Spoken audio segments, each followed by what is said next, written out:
អ្នកដែលគិតថាខ្លួនឯងក្រគ្មានសំណាងបាក់ទឹកចិត្តអស់សង្ឃឹមគ្មានកម្លាំងចិត្តរស់នៅគ្មានន័យគ្មានតម្លៃមិនចង់រស់នៅបន្តទៀតមកស្ដាប់រឿងនេះឲ្យចប់អ្នកប្រហែលជានឹងមានគំនិតថ្មីមួយកាលពីអតីតកាលមានយុវជនម្នាក់តែងតែរអ៊ូរទាំអំពីភាពក្រីក្ររបស់ខ្លួននិងការមិនអាចក្លាយជាអ្នកមានគាត់មានមុខស្រពោនជាប់ជានិច្ចថ្ងៃមួយគាត់បានជួបតាចាស់ម្នាក់ដែលមានអាយុប្រមាណជា80ឆ្នាំនិងមានសក់ពណ៌សតាចាស់នោះបានឃើញយុវជននោះមានមុខស្រពោនដោយផ្លែត្រសក់ជ្រក់ក៏សួរថាហេតុអ្វីបានជាឯងមានអារម្មណ៍មិនសប្បាយចិត្តបែបនេះយុវជននោះឆ្លើយថាខ្ញុំក្រណាស់ធ្វើឲ្យខ្ញុំមិនសប្បាយចិត្តសោះតាចាស់និយាយថាអូខ្ញុំមើលទៅឯងដូចជាមានលុយគ្រប់គ្រាន់ហើយយុវជនសួរដោយមិនយល់ថាតើលោកតាដឹងដោយរបៀបណាថាខ្ញុំមានលុយគ្រប់គ្រាន់តាចាស់និយាយថាខ្ញុំសុំសួរសំណួរឯងមួយប្រសិនបើថ្ងៃនេះខ្ញុំកាត់ម្រាមដៃរបស់ឯងមួយ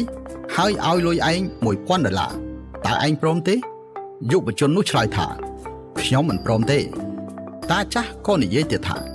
ចុះបើខ្ញុំកាត់ដៃឯងមួយហើយឲ្យលុយឯង$10000តើឯងព្រមទេយុវជននោះឆ្លើយថាខ្ញុំក៏មិនព្រមដែរតាចាស់ក៏បន្តទៀតថាចុះបើខ្ញុំខ្វេះភ្នែកទាំងពីររបស់ឯងហើយឲ្យឯង$100000តើឯងព្រមទេយុវជននោះឆ្លើយថាខ្ញុំក៏មិនព្រមដែរព្រោះបើខ្ញុំមើលមិនឃើញតើយកលុយនឹងមកមានប្រយោជន៍អ្វីតាចាស់និយាយបន្តថាចុះបើថ្ងៃនេះខ្ញុំធ្វើឲ្យឯងក្លាយជាមនុស្សចាស់សក់សដូចខ្ញុំហើយឲ្យឯង$1,000,000តើឯងព្រមទេយុវជនគិតមួយផ្លែតហើយឆ្លើយថា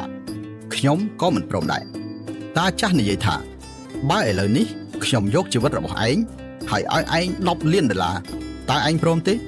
យុវជននោះឆ្លើយថាខ្ញុំកាន់តែមិនព្រមទៀតព្រោះស្លាប់ហើយ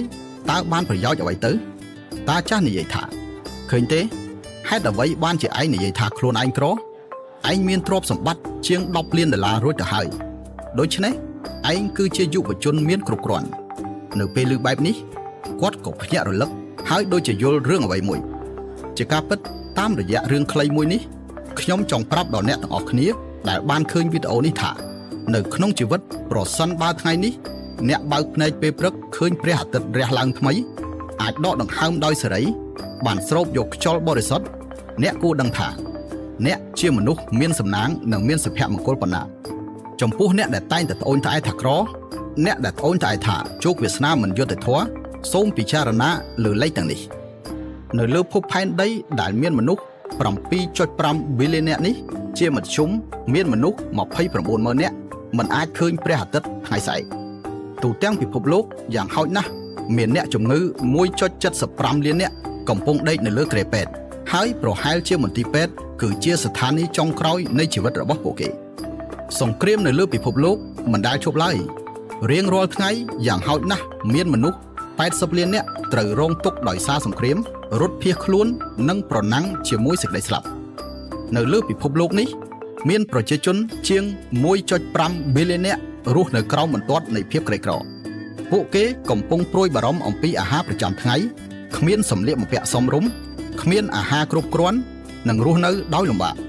តាមការប៉ាន់ស្មានស្ថិតិទូទាំងពិភពលោកមានប្រហែល40លាននាក់ស្លាប់ដោយសារអត់ឃ្លានជារៀងរាល់ឆ្នាំនៅក្នុងប្រទេសដែលមិនទាន់អភិវឌ្ឍនិងកំពុងអភិវឌ្ឍ